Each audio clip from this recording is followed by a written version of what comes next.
Welcome to another episode of the Lantern Podcast. We are your hosts, Beauty and the Beast. This movement seeks to empower people to stand up for our sacred values, our citizen rights, and constitutional freedoms that were inked on that piece of paper by our forefathers. Shining a light on the darkness of today's challenges. This is the Lantern Podcast.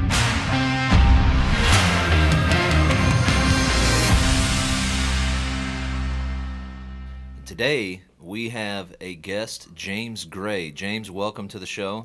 Appreciate it, guys. Thanks for having me. Excited to have you, brother. I mean, your journey just to watch over the past several weeks has been fascinating, exciting, and just to have somebody like yourself just stand up for not only your citizen and sacred rights, but your constitutional freedoms has been unbelievable. So go ahead and just tell us a little bit about yourself, your past, and everything. Yeah, so my name's James Gray. I'm the owner of the Michigan Institute of Athletics in Brighton and Team Scorpion Fighting System, which is a professional fighting team that competes all over the world. Organizations like the UFC, Bellator, Rise in Japan, Kunlun in China. Pretty much all the top organizations in the league we have people that compete for. That's fantastic. How long has it been in existence? Well, the competitive team's been around for almost a decade, but the Michigan Institute of Athletics has been around for about 2 years. We rebranded. What we realized was initially we just ran a fight team. So I actually started this out of my basement, if you can believe that. I had won a couple national tournaments in jiu-jitsu, and I had done real well as a competitor myself. And I was like, you know what, I'm going to start training anybody who wants to learn, like no charge. You want to learn how to fight, come over to my house. I worked at a dealership at the time. I was just a service advisor, and I was just basically, telling people, hey, I'm going to be training. If you'd like to come in, come on over. And it got to the point where, and I am not exaggerating these numbers, I would get home to my house and there would be 30, 40, or 50 people in my home. So I would leave my door unlocked. I'm just that type of person. I would open my door. My entire house was filled with people waiting to train. We would go down in the basement. I had wrestling mats down. We would all train jiu-jitsu, train wrestling, boxing, kickboxing. And then it just got to the point where I had so many people. Like, my whole neighborhood thought I was a drug dealer. They were like, why are there this many people? Why are there this many people at this guy's house every night? What's going on? And one day my neighbor... Dealing and fighting. Yeah, my neighbor came up to me and he's like, what do you do? Why are these people here? I was like, I teach jiu-jitsu for free. Just anyone that wants to learn. I'm a pretty good competitor, and I'll just... anyone that wants to learn. And then, it blew up from there, and I got to the point where I go, maybe I should just open a school. Yeah, obviously, and then the rest with all is history. that demand, you finally decided, hey, this is a kind of an entrepreneur opportunity here. Yeah. Like, hey, I might as well just make a living out of this. You should imagine that conversation when I told my dad, like, hey, I'm going to leave this nice, stable job. I'm making $6,000, $7,000, $8,000 a month. I'm killing it. I'm doing extremely well. I'm 23 at the time. And I go, I'm going to leave this and start a fight team. My parents were like, you're nuts. You're crazy. You're originally from Brighton. You grew up there? No, I actually grew up in Philadelphia. So I was born and raised in Philly. Okay. Yep, city of brotherly love. I grew up there. I was never around a rural area, country. Like, to me, when we moved to Heartland, Michigan when I was a teenager, that was the sticks. Like, nobody lived there. Like, I couldn't even fathom the fact that I couldn't walk to all my friends' houses. So I grew up in Philly, and then my parents moved out here when I was about 15, and then I've made my home here since. Okay, so that had to have been a transition. I mean, whenever you move as a teenager, I mean, did you have a history of fighting in Philadelphia? Like, did you wrestle? I mean, what is your past with that? No. I mean, I grew up, my dad was a boxer on the Philadelphia circuit, and he was a gymnast, so he was an athlete his whole life. And my dad was always like, when I was little, I looked at him as like a very tough, strict, stern, like he was the if you smoke or drink, I'm going to crush you. That was his mindset. He's just like, these are the rules, and if you break them, there will be punishments.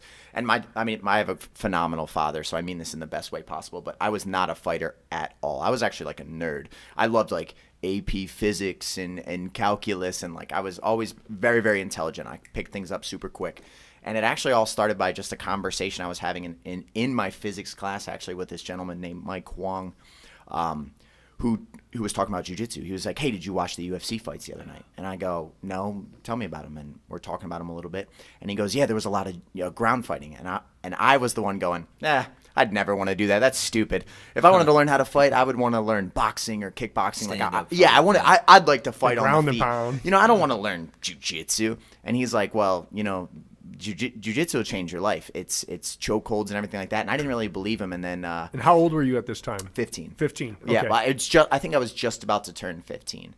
So anyway, long story short, I tried jiu-jitsu. I got choked unconscious, actually, my first time. I got put in a triangle choke. I don't know if you know what that That's is. the way they break in. Got caught in a triangle choke. You can't do jiu-jitsu unless you get choked unconscious. Well, I'm thinking to myself, like, oh, I'm still winning. I'm on top. Yeah. And then I was like, what happened? You know what I mean? And he was like, that's jiu-jitsu. I'm like, what's jiu-jitsu? What? You know, and yeah, so jiu-jitsu changed my life, and it became like an obsession. I had been dealing with like a lot of things, you know, the normal childhood story. I had a mother that committed suicide, and I had a lot of damage in my life. So I was in that typical teen stage where you're like trying to figure out who you are. You're trying to figure out, you know, how to make the world a little bit better moving forward, like how to have a vision for the future that, you know, like how can I make this life something worthwhile? Because you have a lot of helplessness during that time. You have a lot of hopelessness. And I found jiu-jitsu, and it became like my passion, because it was – no matter what was going on in my life, no matter what stress or chaos was taking place, when you're on the mats, you have to be in the moment. So, like, if someone's trying to strangle me and I'm, like, thinking about my problems out here, like, you just can't do that. You're going to get beat every single time, and then you're going to get more frustrated.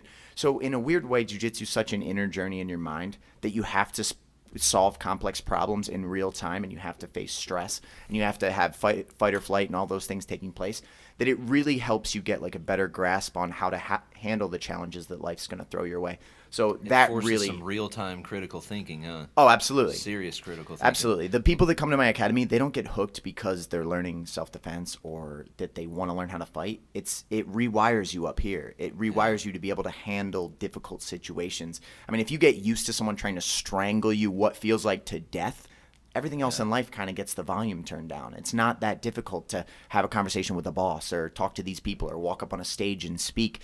Your normal is someone trying to strangle you against your will. So it reshapes you. And in the beginning, it was pretty much like you said, like an outlet because everything was going on. No, of course, man. It was a nice escape. So for a 1 hour or 2 hour window during the day, I was dialed in and just being a human being, just interacting with other people, enjoying myself, taking care of my mental health, which is a huge thing on why people train. You know what I mean? I was trying to restructure my brain to kind of have a better outlook. And when I would be out of that academy, I was like very depressed. I was struggling with a lot of things. I was the typical teenager that I got moved across the country. I couldn't see any of my family. We had a bunch of tragedy take place.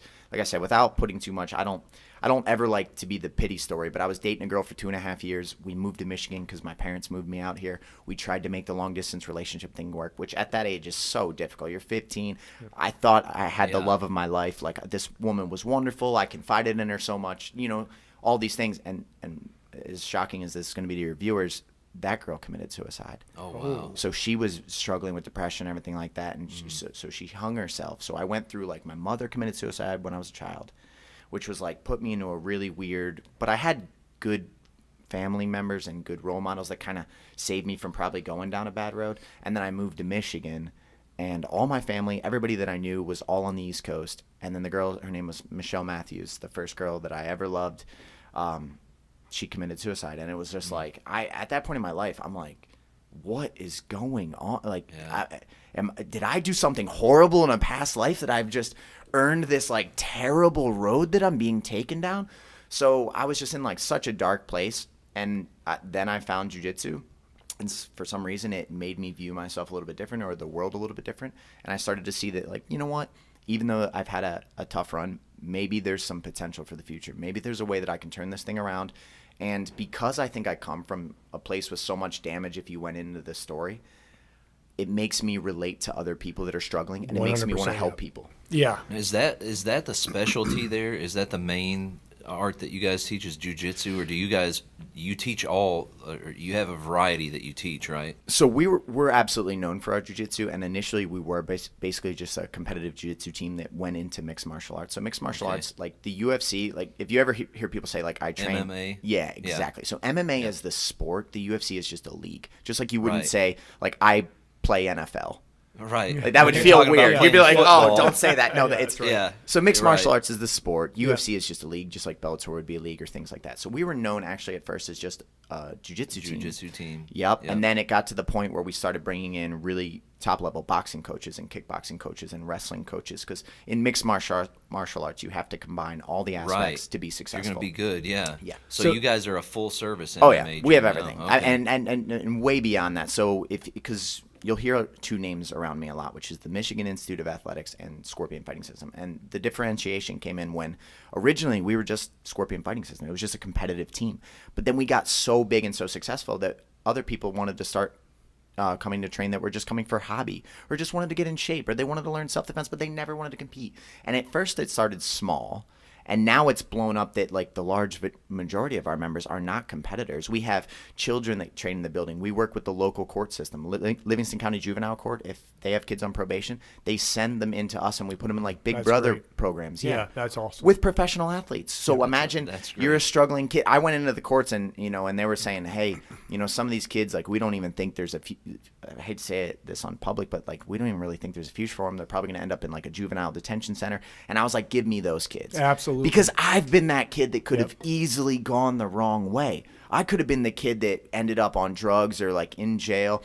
So when I see these kids, I just see a damaged young kid that hasn't found a way to see a future yet that's bright. So I want to help those kids. So we started working with the local court systems, and now it's blown up. Now most people that come in because of the Michigan Institute of Athletics, and they just think it's awesome that there's a competitive team there. Even though that was the core that built everything. You know what I mean? That was the roots. Back to the roots, huh? Take us back to when you finally made that decision, because you said there's a lot of people coming to your house waiting to train. You're coming home and you had your door open. Like, when was that kind of aha moment when you were like, you know what, we need to get a gym, let's go? I mean, where was that? I'll actually, it's funny that you say that. There was an exact epiphany moment. It was a Tuesday night at 3 o'clock in the morning, as weird as that is. I know the exact moment. It's very bizarre. So over I had all these people training in my house. I was loving it. We were enjoying each other's company so much. And it's probably been going on for about a year. I mean, every day my house was just packed. It was unbelievable. It's like a frat house. It was unbelievable. It was truly unbelievable. And people of all different, I mean, we don't care about your religion, your skin color. None of these things matter. If you're a human being that wants to improve and learn martial arts, you were welcome. And it got to the point where I was making so much money at my job. I was doing extremely well. I bought my Mustang Cobra. I had a motorcycle. I had a 72-inch TV in my bedroom. I had everything that I could want. I'm 23 years old. I've had a house for a couple years. And I'm thinking like, hey, my whole life I was taught that like once I got these things, I was going to be happy. Yeah. And then I realized like, I'm not happy, but why is that? I wasn't doing something that was fulfilling me. I was just making money. And then I found what was fulfilling me. And I'm like, there's got to be a recipe here that I can make this my life so that when I dedicate 100% and I put my passion into it, it rewards my spirit as much as my bank account. Fantastic. And That's the secret. So then the epiphany happened. So I'm going through that struggle, and I was thinking about starting a team a little bit. And then one day, 3 o'clock in the morning on a Tuesday, I couldn't sleep. And I went downstairs. I was laying on my couch. I couldn't figure out why I couldn't go to bed. And like, there's just this tormenting idea in my brain. And then it just hit me like a light switch. It was the idea that if I don't right now try to start what I actually want to do, start a martial arts program or start something that can change people's lives for the better, I'm going to look back, regardless of what money I have, regardless if I live in a bigger home, regardless if I have these cars or not, I'm going to look back and I'm going to regret that I did not make this move. So I started thinking to myself, would I get rid of my Cobra and this house and all these things, live in an apartment and drive a shitty car if I had to for a little bit of time to do what I love to do? And it was so weird. Without question, I was like, yeah. There's no. So I went into work the next day, walked right to my boss and was like, hey, I'm going to put in my 2 weeks. And he was like, what?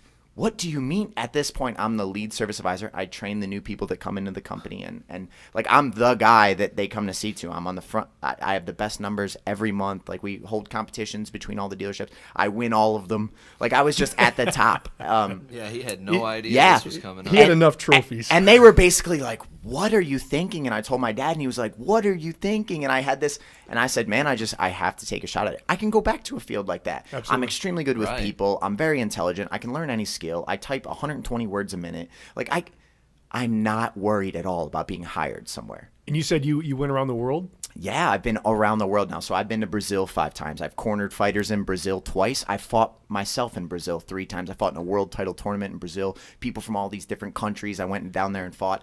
I taught jiu-jitsu in Finland for a month. They paid me to go to Finland and teach at different schools and let me live in their homes and like experience the culture. It was unbelievable. I've been to Japan multiple times, and Nova Scotia, China multiple times, literally all over the world. And it's been the most indescribable journey. Like, one day if I wrote a book, it would be hard to believe that it was life, because it's such a wild set of chances that How made old this are you come now? together. I'm 32. 32. So you've only been doing this Yeah. for what, 9 years? Yep. Oh wow, and you've already seen all that, huh? Yeah. I'm 42 and I've been to Mexico and Canada. I've been to Mexico. I've only been to Mexico. Yeah. Too. But yeah, it's truly incredible, and each step of the way, it's sometimes it's kind of hard to believe. You know what I mean? When I look back, I go, I don't know why I deserve this, but I feel very, very grateful. You know. Oh, that's the big thing, right? Is being grateful and allowing that abundance to continue to flow into you. So let's fast forward to just a couple months ago when the governor shut down all the gyms and basically shut down our state. You know, let us know what you were thinking at that time. Yeah, that's a perfect way to start it. So I have a girlfriend who has an autoimmune disorder. So to me, the second I heard that, that's terrifying, because she always struggles with things. What's her autoimmune disorder, if you It's don't like mind me? dermatomyositis. I'm probably not pronouncing that correctly, but it's basically her body's cells. She has an overactive immune system. So her body's cells will attack her own body, and it makes her CPK numbers spike, and she's in pain. Sometimes she wakes up with rashes on her body, and she's like trying all these different treatments. But So she could go from perfectly fine to She suddenly was have a 3 rash years or- ago. She's a personal trainer in phenomenal condition. She looks like a top level athlete. She takes care of herself. She trains jiu-jitsu. She does all these things she had this happen to her, and now she struggles to get out of bed in the morning. That's terrible. We've gone to tons of different people in the medical field, and the worst part is there's so many unknowns. Yeah. They just don't know. So they're like, hey, we can put you on this chemotherapy drug to suppress your immune system. And that just terrifies her. She's like, man, I'm going to load my body up with these extremely toxic things that are going to suppress my immune system, so that, okay, although this might be a little bit better, now all of a sudden I get influenza and I'm horribly hospitalized because I have a suppressant. could Right. even So die. when you guys heard about COVID-19, you were thinking, whoa. I took about as serious as you could. Yeah. So most people don't know this. This is going to be the first time this is going to be public. I lived at my gym for 6 weeks because I was too afraid to go home, because I had been around so many people. We have 2 dorm rooms built into my academy. We have fighters from all over the world that come in. UFC fighters fly in. We've had people from England and all over. They fly in and stay. So we already have a setup. So when this went down, I was terrified for Stacy, and I was like, you know what? I'm going to play this ultra safe. We shut the gym down. We quarantined. We closed everything off completely. And then I stayed there. I was like, I'll look over the academy. I can clean. I can still do the business side. I can go over numbers. I can do what I have to do. And then I know she's safe. So that's about as serious as you can take it. So what changed? So okay, that happens. We quarantine. We start locking down. I'm a very passionate, obsessive person. I have to be putting my mental energy to things. So the second we close down, Either strangling somebody out or looking at exactly. research. If I'm not the same strangling way, someone or teaching someone I how don't to strangle people, but I will strangle the heck out of a task. I have to be. I'm that type of person. I have to be going. Why Oh, you're yeah. successful. Yeah, That's why you're successful. I have a feeling of success by constant motion. I'm willing to take on challenges and obstacles, but I don't like being stagnant. You cannot feel not overwhelmed. Yeah. Right. Yeah, I know the feeling. Yeah, no. So time goes on. So you're quarantined there. we shut it down. So then instantly I said, all I'm going to do is study this. I'm going to figure out exactly what's going on. This subject matter is going to be my new You focus. obsessed on this. Huh? So you basically became a doctor in 4 weeks? I mean, yeah, I feel like if I say that on video, I'm going to instantly discredit everything I say. That's for the right. rest. So, no, But I here's said it what it for is. you. You studied some serious epidemiology. I've learned more about how infectious diseases are reported throughout history and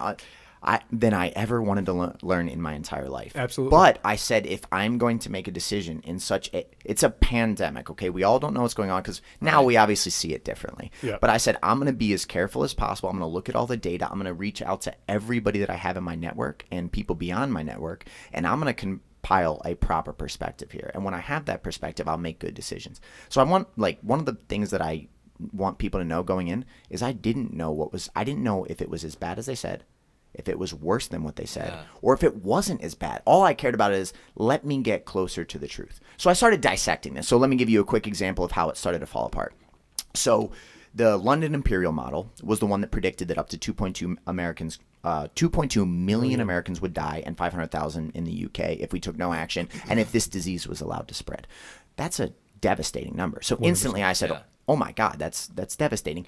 Where does this come from? So then I started looking at the London Imperial model, which within 2 weeks adjusted way before lockdowns could have adjusted from 2.2 million down to 250,000.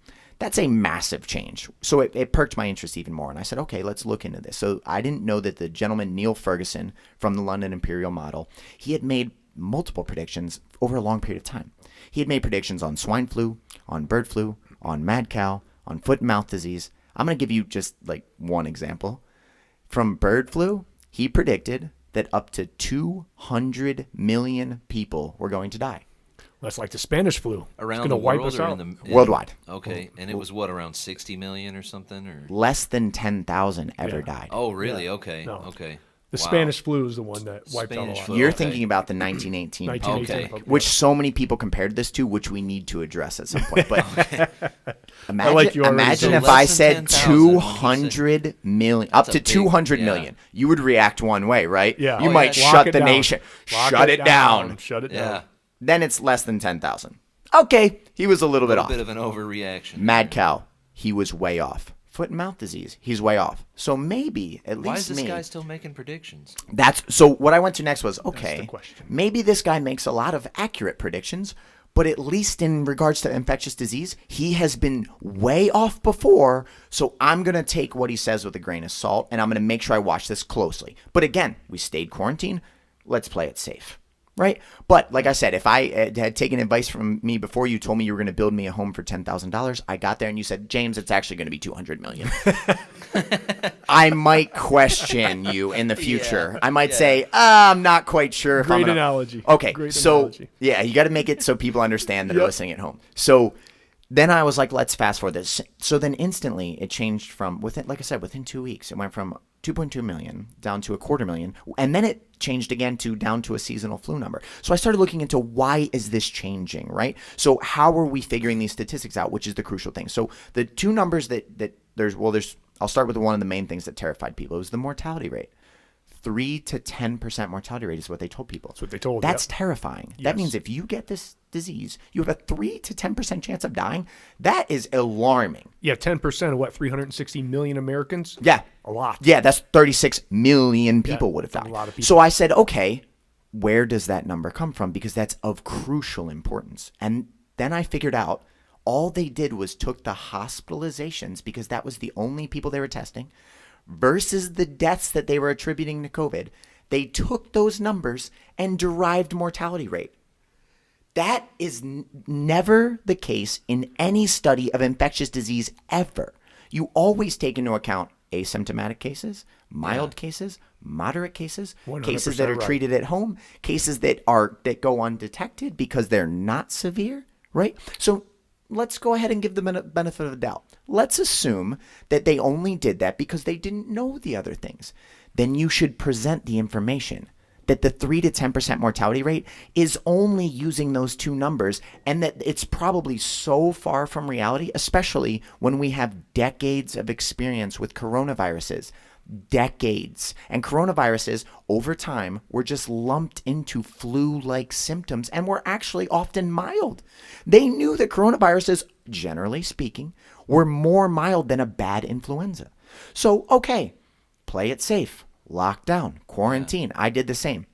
But then push to the public that is a 3 to 10% mortality rate. I'm going to show you how quickly I figured out that was a disaster. The 2017 flu in America, hospitalized per the CDC, 959,000 people, killed over 60,000. The mortality rate on that would be over 6%. So if I just jumped on there and said, hey, the 2017 flu had a mortality rate of 6%, you better lock yourself in your homes for all the upcoming flus, that would be criminal. Because you wouldn't be painting perspective. Because you have to figure out that the flu, they estimate between 30 to 40 million infections because of all the asymptomatic, because of all the mild, because of the people that just stay at home. Your grandma gives you chicken noodle soup. Why? Because with a virus, you rarely treat the virus. They made this sound like everybody that gets it is ending up in the hospital on a ventilator, and you're almost certainly going to die from this. 100%. And so you quickly figured out that this isn't Armageddon. No, so I started taking it apart and going, wait a second. Because like I said, in a 2-week period, I looked at, okay, that's how they've derived mortality rate, which is nuts. And if I did the same thing for that 2017 flu, it would have been double. It would have been 6% versus the 3%. But I wouldn't do that. So then I started saying to myself, well, why are the experts doing that? Because the people at the top absolutely know this. There is no way that Dr. Fauci or any of the other experts did not know that when they were presenting that information, had to know. They know. So like I said, I'm obsessive. So I watched every single White House briefing in its entirety without missing one, from start to finish. I didn't even want to see the media reporting of it. Nope. I feel sorry. I watched the unedited from the moment they started speaking until the moment they stopped. So then at one time, they addressed 2 points that were absolutely crucial to me starting to unravel this story. Number one, at one point, Dr. Birx got on there and said, hey, she used an iceberg as an example. She said, I want to be clear. We may only be catching the absolute tip of the iceberg, and we might be only showing you the results from a very small portion, and this could be this giant underlying group that could be asymptomatic or mild. So I went, okay, there's hope. They're starting to tell people the actual reality of this, right? But then why we didn't carry on to that when, like, across the nation, Stanford, the University of Southern California, 2 places in Massachusetts, New York, tons of places started putting out antibody testing, which would show you the amount of cases that were not hospitalized, that had already experienced COVID-19, that had recovered naturally, and it would give you a perspective, which is what all of us should just be trying to create in a pandemic. We don't know. I'm not going to say that I know. Nobody should say that we know, but we should be aiming to paint perspective, because people that are going to hide behind the idea that they were just playing on the side of safety. What about all the destruction we were doing outside of the virus? You have to take that into account. The world wasn't on hold. Businesses are going to be destroyed. Mental health is going to deteriorate. We are going to push levels of poverty. We're going to move trillions of dollars that are going to need to be paid back. All of these things are taking place. So if you want to buy in we just wanted to play it safe. Safe has to be perspective. There's no such thing as fully safe. Nope. I drove here today. Yep. There's a certain amount of risk that I just took. Yep. We just heard about you getting choked out a minute ago, too. I'd say in that's anything, not very safe. In anything you do in all of life, there is risk. Flu season happens. It's a season. It happens. If you do not take care of your physical and mental health, you are more at risk of dying. That's what we always say, too, is no healthy body will bear disease and no unhealthy body will bear health. That's it. Yes. It's as easy as that. Yes, and it's a personal responsibility, and it's 100%. A responsibility for yourself. It's a responsibility to help your family, and it's a responsibility to educate our communities to be healthier. So back to the mess here. You got the mortality rate that's so far from reality. Then you have things like antibody testing that no one wants to cover. That we just we're leaving that. Well, don't talk about herd mentality. Yeah, exactly. The studies aren't complete, right? So they start leaving it off the table. And like I said, I understand caution. I don't understand misleading people when we're destroying all these things. So then the second thing was massively telling. Was at one point Dr. Birx, and I'm sure you'll be able to pull this clip online. I don't remember which White House briefing it was. But she said, we are taking a very liberal approach in the way that we're classifying COVID deaths. And it's anyone with COVID at the time of death can be deemed a COVID death. Yeah, that was telling. Let's break that down. Yeah. Okay, so at first when I heard that, I said, no, I didn't catch that. Wait, right. what? There's no way. Imagine if, there's no way. That couldn't be the case. So I have a friend that works at Sparrow Hospital. Once I started publicly questioning this a little bit, and this is before I started speaking out. I just started saying, hey, I want to get in touch with some people that are on the front lines. If you're a nurse on the front lines, if you're a doctor, if you're directly involved in this, please get in contact with me. I'm trying to create perspective here. So I had a friend at Sparrow Hospital reach out to me and told me that people that died in a car accident were tested for COVID. It came back positive, and that went into the COVID number. And I still didn't want to believe this. I sat back. I said, okay, I'm not going to accept this information. It's too early on. I'm not the person that just shoots from the hip. So then I'm watching an ABC press conference with the Illinois Public Health Director. And the Illinois Public Health Director, on her podium, goes, I want to be very clear with how we're classifying COVID deaths. We are classifying a COVID death as anyone at the time of death with a positive COVID test is going to go in. So everybody, that clears it up once and for all. I mean, you should all already know this, but it's not a theory. It is fact that they were classifying COVID deaths as anyone who had it at the time of their death. It's not an arguable, it's not a debatable topic. It's fact. So that's like when you go into your journey of standing up, it was easy for you because you did the research. You're like, this is BS. I'm done. The data's there. I've read it. I studied it. I got all these extra sources that are coming in verifying that what I've found is true. Then you're like, I got to release it. I'm standing up. 100%. So what was the first thing you did? So like I said, I heard that from the Illinois Public Health Director, and I'm like, my brain, I can't even comprehend. I'm like, there's no way during a pandemic where we're all trying to make these difficult decisions and people are going to lose their livelihood, their life savings, their businesses, all that we would just be doing something like anyone at the time of death. You shoot me in the face. Yeah. And I had a COVID virus. I was asymptomatic. I go into that death count. That's criminal at that point. I don't know how you could even justify that other than like, well, we just wanted to know how many people were infected. No, we know why. It's because of the federal funding that they were all receiving. 13,000 per COVID and 39,000 per ventilator. So that motivated all these hospitals to do that. Yeah, some people might think, well, that's $13,000. Every 100, that's $1.3 million.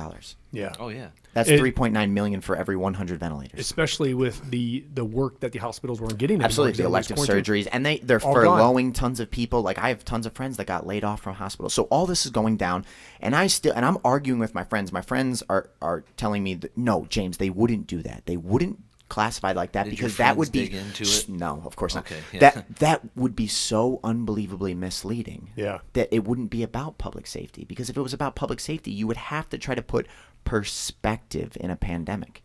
You imagine if the flu infects up to 40 million people a year. If anyone at the time of death just simply had an influenza strand in their body, we would be telling people that millions of people died every year from the flu.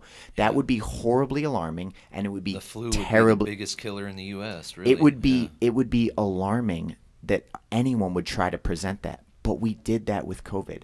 And you need to know why. So, like I said, I didn't want to accept these things. So then I was like, you know what? I'm going to get a firsthand testimony. So I found an ICU nurse from one of the hardest hit areas here in Detroit, and I got her on an interview, and we were talking. It's on my YouTube channel. We've been talking back and forth, and about 40 minutes in, I'm like, I'm gonna drop that question.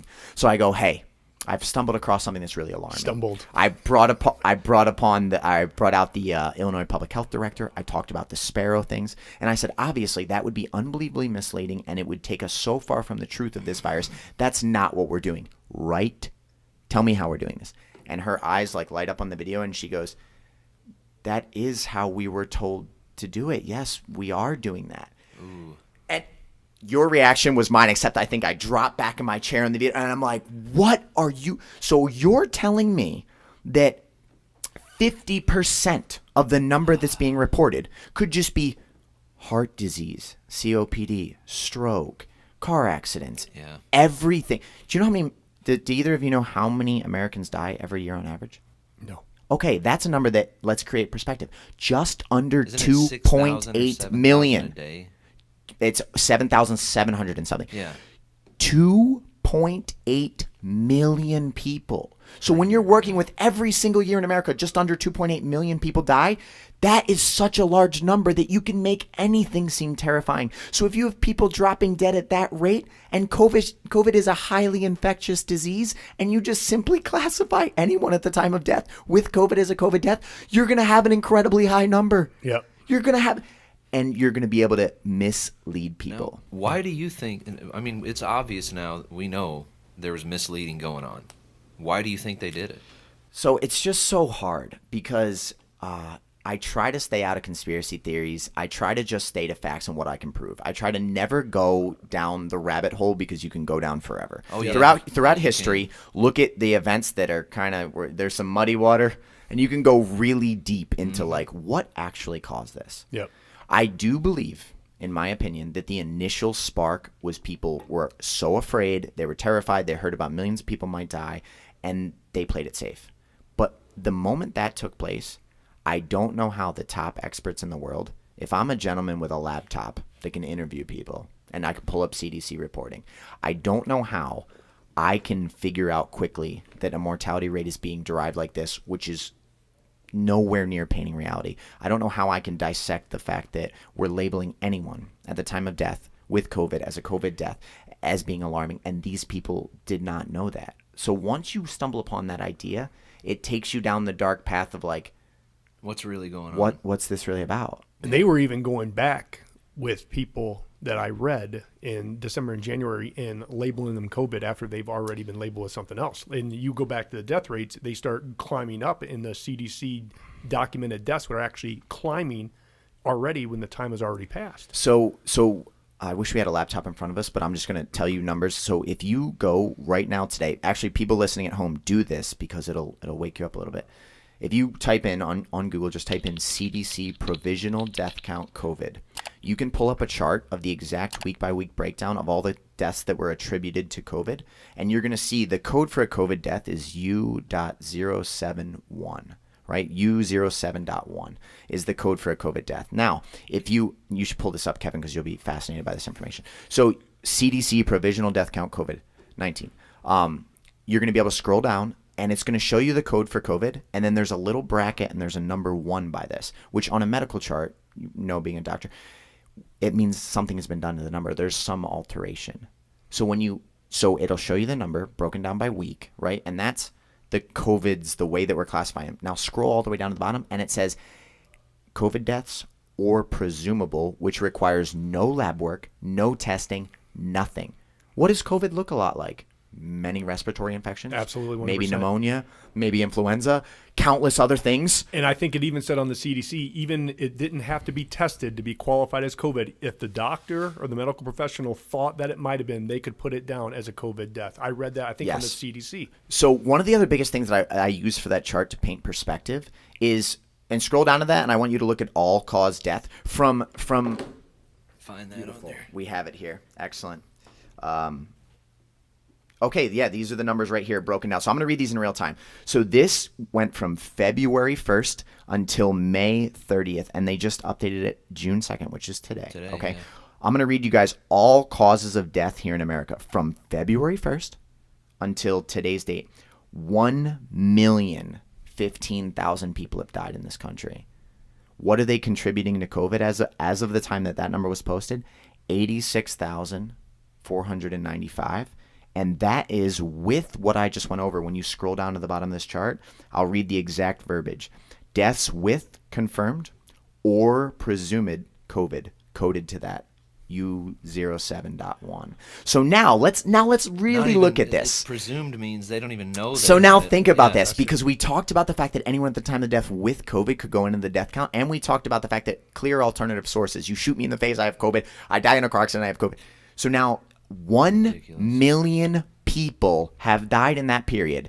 Don't you think in a highly infectious disease with asymptomatic through the roof with tons of things, that tons of those numbers would be directly as a result of what I'm speaking of? 1 million people. People don't know how many people die. So when you paint perspective and you see this, you start to go, what if half of that number is actual COVID deaths? What if 20,000 is the real number? What if we destroyed the greatest economy that I've lived through in the United States of America, and all of these businesses and these lives, and we've moved trillions of dollars, and we've restructured policy, and we've allowed governors to run rampant with policies all over a number that is not even a bad influenza? Even right now, that's just, let's say we took every single one of those as COVID killed them, which we know it irrefutably did not. Right. It still is just over the 2017 flu as a seasonal influenza. This is madness. When you look at things like this and you break it down like that. And I think you're right, is like when you look at that, people will not believe it because it's so far out there, and they think, no, they wouldn't do that.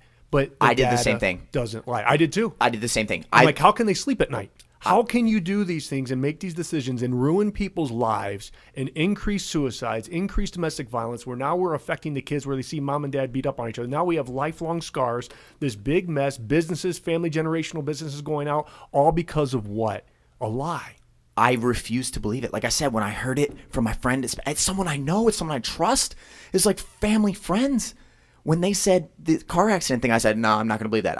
I haven't proven it. Yeah. And then I heard about it from the Illinois Public Health Director, and I still don't want to believe it. And then when I interviewed the ICU nurse, it was just, I felt like you. I said, if I am being blatantly lied to, and this country is being manipulated to this level, I am going to take the most public stand. And so I continue to do my research.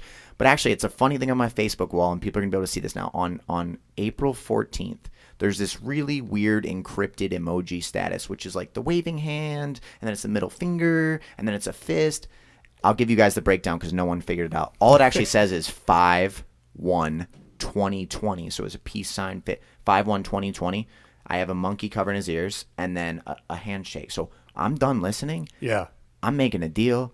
As of May 1st, I'm going to be the most public person you've seen on this. So as of April 14th, I had compiled so much information. I have a notebook. It's actually in my car, which I have like 42 pages of different breakdowns of all of the things that I thought were unexplainable. Things like this.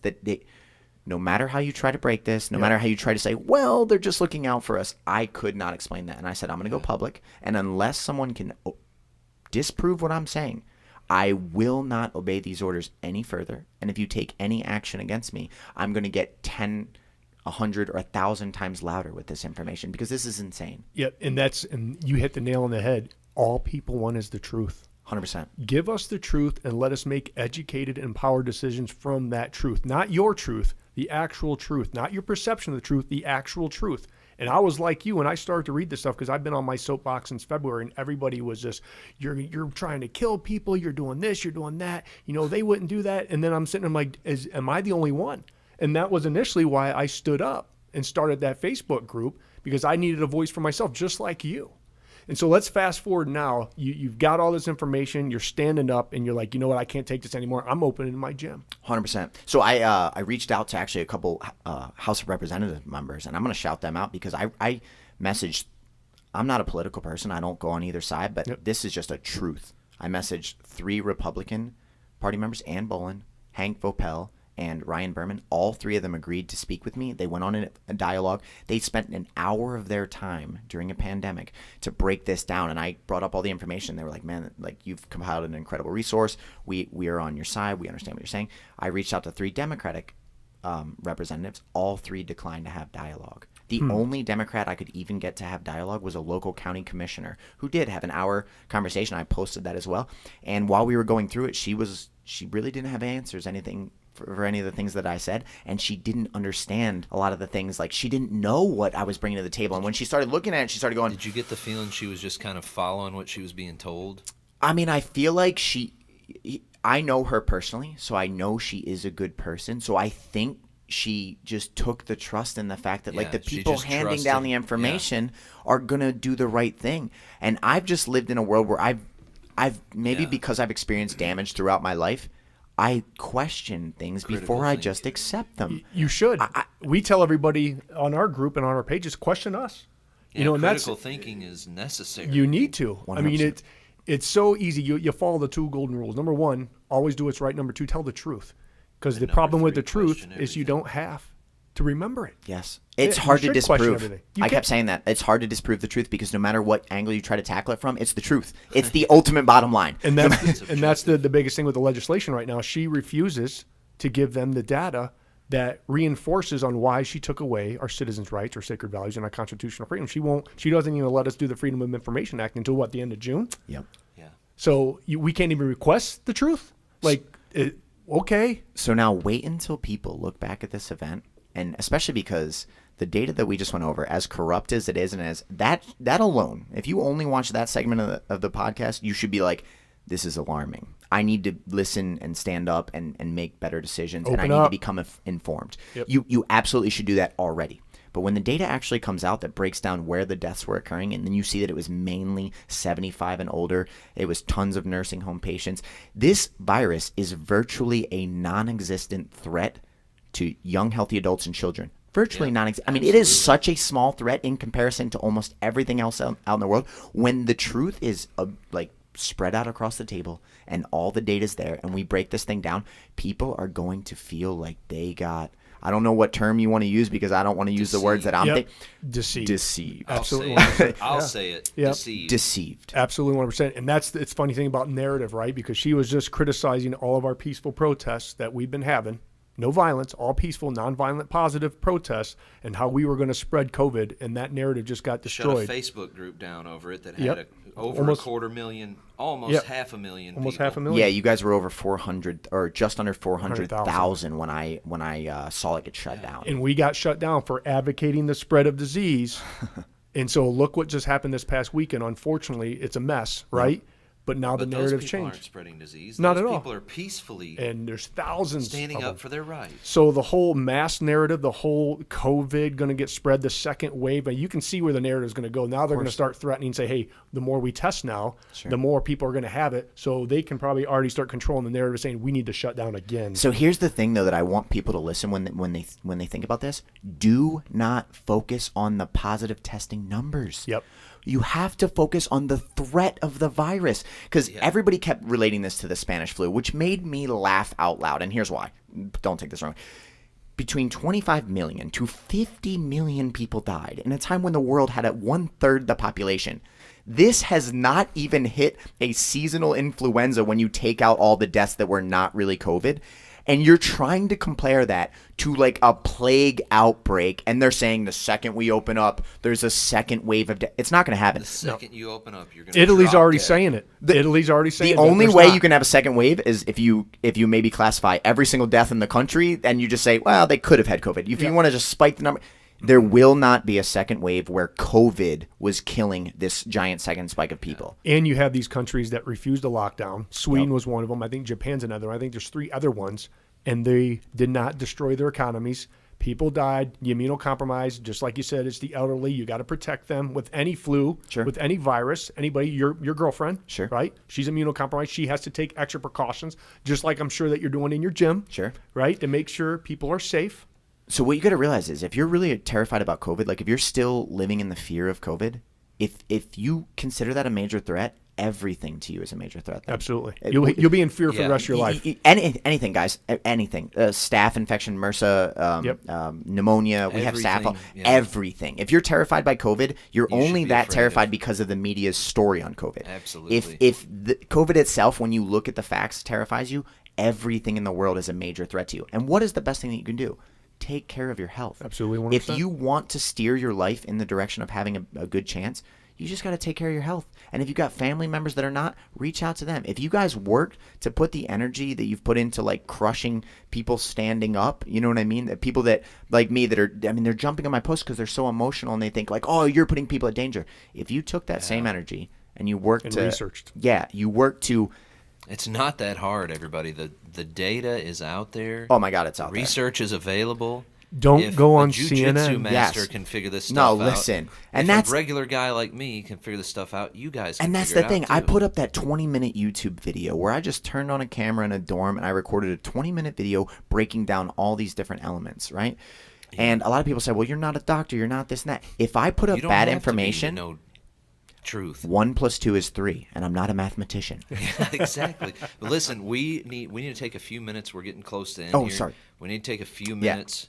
And it's been great talking about this. Yeah. Phenomenal. Perspective, man. We need perspective. But we haven't really. Yeah, no. You need to take a couple minutes and talk about, like, Okay, what you since did we this- opened the gym. your Yeah. gym, Okay. like what you did to open and your experience, and be brief because Okay, we are getting no, close to the end. I understand. So that video leads into it perfectly. May 1st was like, I'm going to take a stand. I've had the information since the beginning of April. I have the story. I'm going to show my people proper perspective and let them judge me fairly based on the decisions I'm making, because nobody in my life thinks that I'm like this bad person or like, and that's the other thing why I wasn't afraid to stand up. The community knows me. I work with the community constantly. I've spent the last decade trying to help people. I'm not ultra to one party or nothing. So I was like, I have nothing to fear, and I am not afraid of opposition at all. So I put that thing out on YouTube, and I said, hey, these are the reasons I'm going to open the gym, and if you would like to talk about this any further with me, if you want any information, if you want me to send you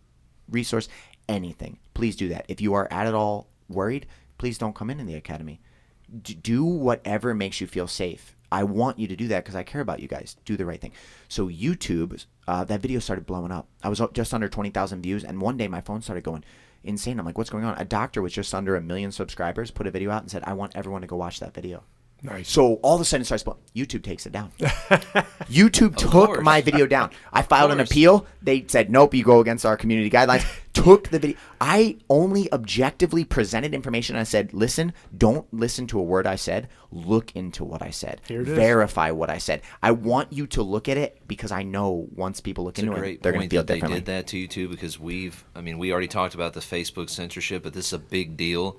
And everybody knows the president put that executive order out. They're aware of this, but this big tech oligarchy that we've got going on that's censoring everything is part of the problem here. Absolutely. I mean, the First Amendment, the freedom of religion, the right to assemble, and freedom of speech is a crucial foundation to a society where people are allowed to communicate. So if something is out of line, they can say, I don't think this is in line. And we've got these platforms that supposedly are free speech No, platforms. they're but not. they're actually Don't editors. even. We shouldn't even say that. Nope. They're not. They're actually Yes. editorials. They're putting out information that they want an opinion. They're So my narrative. question would be, Yeah. if a corporation, if the way that all of us communicate, because in 1776 they had no idea that one day we would all just talk through this interwebs. You know what I mean? Yeah, no way they could So have seen this. if a coming. corporation does not need to follow the laws of the land, if you're going to take away freedom of speech and it's a part of their policy, and they don't, that's the governing law of the land, both statewide and federally.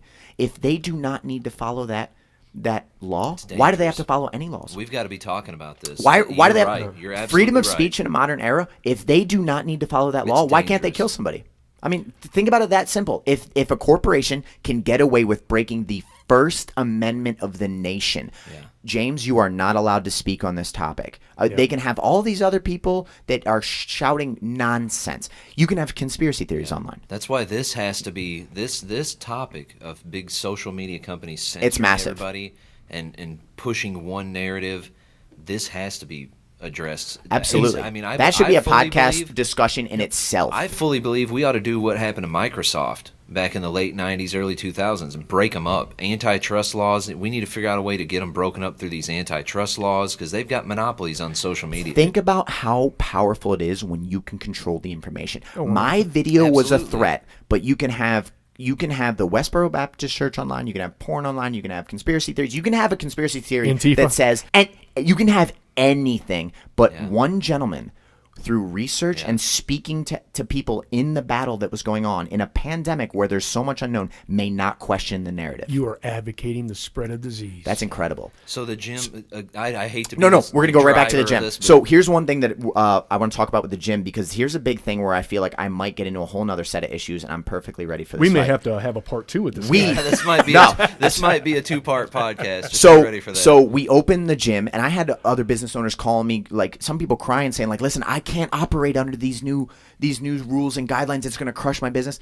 I want to let people know I am not enforcing social distancing at all. I am Amen, not. brother. I'm cleaning our academy because you should do that. I am asking people to take care of their personal hygiene because you should should do do that. that. I'm asking you, if you have symptoms, stay home, like we have throughout human history. If you had the okay? flu last Yeah. year, you shouldn't come. Hey, You remember, shouldn't either. Brian, when you were sick last year and you stayed home for a couple days? Do that Just again. do that again. But like the Go to the bathroom, wash your Common hands. sense. the Yeah. idea, though, that all of a sudden that we're going to restructure all of society. Listen, it's happening now. Like in our local Walmarts and Myers, at least in my town, it says masks are required to enter. And they're not enforcing it yet. But what's going to happen is they're going to get to a certain level of compliance, right? And then they're going to try to enforce it because all of a sudden I'm going to be the enemy. If we do not stand up for this now and say, no, we put No. COVID into perspective, we are not No changing the masks. way that we live the No world. social If distancing. you are at risk, wear a mask if you would like to. Let me just read something from the Center of Disease Control. Did a pool analysis of 10 RCTs, which is a randomized control test that examined the impact of face masks on reducing influenza infections within a community. Okay? They concluded, the CDC, not Garrett, they concluded that these studies found no significant reduction in influenza transmission with the use of face masks. These studies covered a wide range of environmental settings from university dorms to households, but the results were the same across them all. We don't need the mask. I think the unfortunate reality that's Throw going to away come the out. masks. I think the unfortunate reality is going to be the lockdowns that were put into effect that destroyed all this other thing did practically nothing. No. I hate to say they it. didn't. Remember, the idea was flattening the curve. Hey, let's let our hospitals Yeah, get we prepared, know. and then we're going to open. Yep. Until as soon as it was flattened, and then they just had And to quickly go hospitals to were something closing. else. And hospitals were closing. Beaumont Oh. Wayne closed down, furlough thousands of employees. Throw away the masks.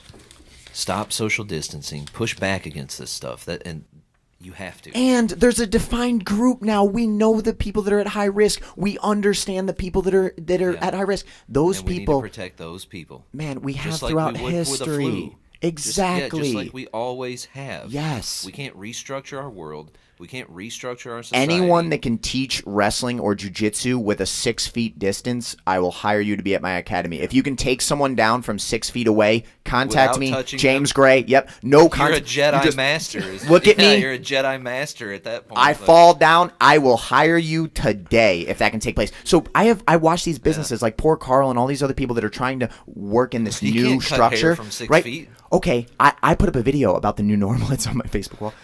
Probably shouldn't have done it, but it's gonna be funny. Huh? it started with a couple pictures of like people wearing masks and everything, and then it cut to like us on top of one another, sweating, breathing, like strangling one another, and like that's going to be happening every day. So while your business is trying to make people sit 8 feet away in the cubicle now, remember us We are killing face to Yeah. face, strangling We're each strangling other. each other. I'm sweating on you, holding you. Like, so I want you to realize that's happening while you make sure that your get the tape measure out and get the desk 8 feet apart. Okay. that's right. Or are we being insane? We're supposed to interact with the world. We are supposed to. Our immune system literally strengthens by getting practice. Yes. I don't know, shook your have you hand, heard- and have that you is heard of- practice. Yeah, Have it's you a heard muscle. George Carlin's, George Of course, Carlin's of course. His Yeah. reaction to like disease. Yes. And all that. People need to watch that. Yeah. Listen, the guy, he's vulgar. Well, okay, and I apologize about his language, people, but he makes some really Yes. good points about how he didn't get sick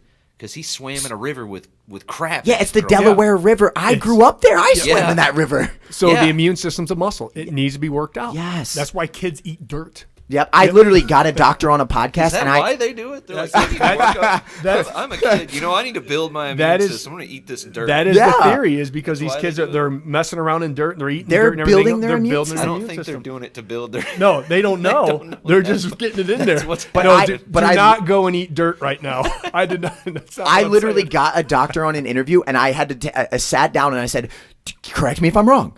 I have an immune system. Its B cells and T cells produce antigens to combat radical particles like viruses. And I had him break down the exact science, because it's like people forgot. All of a sudden, the talk became, until we have a vaccine, there is no cure. Yeah. You are the cure. You are the Okay. cure. So one second, I got another question for you too regarding Ohio and Indiana, who are open. Yeah. So there must be a mysterious wall that's keeping the COVID from there, because you can't open your gym and the salon owners can't open to when? July 4th? I forgot exactly when it was.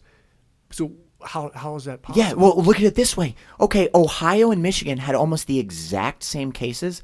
Go look at the death counts. They're so unbelievably different. Either Yeah, I have. It's either way off. COVID is a Ohio State fan and they just really don't like the Wolverines, or there's maybe we're reporting deaths differently in Michigan. The country of Sweden, last time I checked, which is just under 10 million people, Michigan's like just Michigan. about 10 million Yep. people, and you can say, well, they're healthier or anything that you'd like to. They have less deaths in the entire country of Sweden that went for the herd immunity route than Michigan, with all of our policies that took no damage. Think All of about our that, They didn't people. destroy their economy. Think about what I just said. Be aware. 100%. James, where can we find you on social media, like your businesses, Instagram? What do we got, bud? Yeah, so you can search me on Facebook. It's just James David Gray. But if you would like to follow our team and what we're doing on Instagram, our Michigan Institute of Athletics is just MI Athletics. And on Facebook, it's Michigan Institute of Athletics. If you want to follow our competitive page to see all of our professional athletes competing all over, there's some really cool stuff on there. It's on Facebook. It is Team SFS, like Sam Frank Sam, which stands for Scorpion Fighting System. So you'd type in Team SFS Scorpion Fighting System, it'll pop up. And on Instagram, it's just SFS Martial Arts. Get over here. And if you want to follow me on Instagram, see my travels all over the world with the fighters. I show a lot of backstage footage and stuff on my stories. It's just Jim Jitsu 87 on Instagram. Jim Jitsu. like jujitsu, but I have gym. one last question. Yes, sir. Do a lot of people with this scorpion fighting system? I can't help but think of Mortal Kombat. Get over Do here. a lot of people do the get over here? Yeah, your gym? not a lot, but I mean, happens, I doesn't it? purposely I like branding a lot, so I You oughta try. get I that on tried a to come shirt, up with. man. Get that get over here. Yeah, thing on a shirt. I tried to come up with something that was really outside of the normal. You know what I mean? Like scorpion fighting system. It's intriguing. It's what is that? It's when people first heard about it, they're like, what in the world? I have a whole ideology that went into how I picked the name and all the things. I could do a whole podcast on that, but irrelevant. What I like to do though is I like to have unique brands that like something about it is easy to remember and special. Like you'll easily be able to identify this Remember anytime you Scorpion see it now. fighting You're not going to system, forget that. So as long as I have a reputable product that is top level, that you see people fighting on the UFC and they're repping Scorpion fighting system, and you're like, oh my god, I know James, I know the owner of that. You'll never forget it. It doesn't blend in with the herd. It stands out. James, thank you so much for coming in. Excellent. No problem. Excellent talking with you, brother. We are definitely going to have you come out here. Yeah, again. man. We'll do Yeah. episode 2, and we'll Yeah. go further with We'll this go thing. If I'm deeper. not mistaken, I heard you might be beating up on Garrett. Yeah, sometimes no. coming up here soon. Hey, Tuesday. Viewers at home, Garrett said he's going to stop by the academy. If he does, I'm going to run him through some boxing match. I'll teach him a couple jiu-jitsu chokeholds. I'll let him put me in a choke, and we'll post the clip. It'll be awesome. I am going to be the fat guy wheezing. I'm going to let everybody know right now. Don't expect anything from me but going hee. I give. Or Let me you tell- can get him on camera getting knocked out or something. No. Choked out. You know what'd be really cool is get him to do one rolling round with me on camera. So you just shake hands, wrestling round. You're a big Oh. guy. You play in the NFL, and it'd be Agree. awesome. It'd be Yeah, super big- cool. yeah, it'd be great. Yeah. It'd be awesome.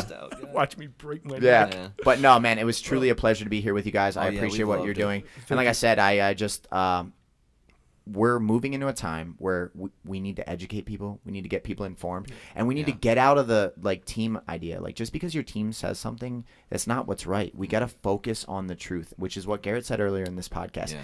Get off of, even if you are a die-hard political person on either side, if your team does something corrupt and wrong, we need to just do better nowadays. We need to go, you know what? That's not what we need. We're all people. We're all in the same fight. And the second we start, when you have a Me Too movement that goes across the nation and slaughters a Brett Kavanaugh over allegations, that is dead silent because a political person is running from being their accused, side. Yeah. that's a wrong. problem. It's a problem, We yeah. we the people Yep. need to demand better. Someone that commits sexual assault is wrong, whether they're red, blue, white, black, rich, poor. It doesn't matter. Yeah. Absolutely. We need to do a better job. We need to become educated as people, and we need to stand up. Yep. We need to get people together, create communities within communities, and say, no, we're going to demand a higher standard. And if you try to feed us anything other than that standard, we're going to call you out on it. Absolutely. 100%. And that's how we make a better future. awesome. James, if you had one thing that you could say to the governor in 1 to 2 minutes, just kind of sum up what you'd like to get across to her, why don't you go ahead and tell her that right now? If I had to speak directly to the governor, I would want to say that in a pandemic, there are going to be mistakes. People are going to make choices that they're not proud of. They might even make decisions that they wish they could go back and change. But as someone that is an elected official in a position of authority, we expect you to always be looking at the current information, be evaluating the team of people around you, be taking an outside perspective, and be doing everything in your power to try to make the right decisions. If you withhold information in a crisis, you could be damaging your constituency and your state to a terrible level because you're withholding information that you believe justifies your actions. But when you show that information, we may be able to quickly show that that is not the proper perspective that we should be operating in. So you have a responsibility to the people to be upfront, to show what is driving your decisions, and to be able to speak out for that. I've watched so many of the press conferences, and I've watched so many of the things that you've done, and it's all vague. There's no meat and potatoes to your dialogue. I want to stay safe. I want my community to be safe. I want our people to be safe, but I also want them to be educated and informed. And if you're not giving the information, we are not able to do that. So I am not holding mistakes against you, but I am holding you to the personal responsibility that you need to step up, you need to be transparent with people, and you need to back your decisions with reality. If you just run off into the sunset with the idea of safety, all the damage that's being done is just being allowed because we're not creating perspective. Thank you for joining us on another episode of the Lantern Podcast, where we are shining the light on the darkness of today's challenges. This is Beauty and the Beast signing off.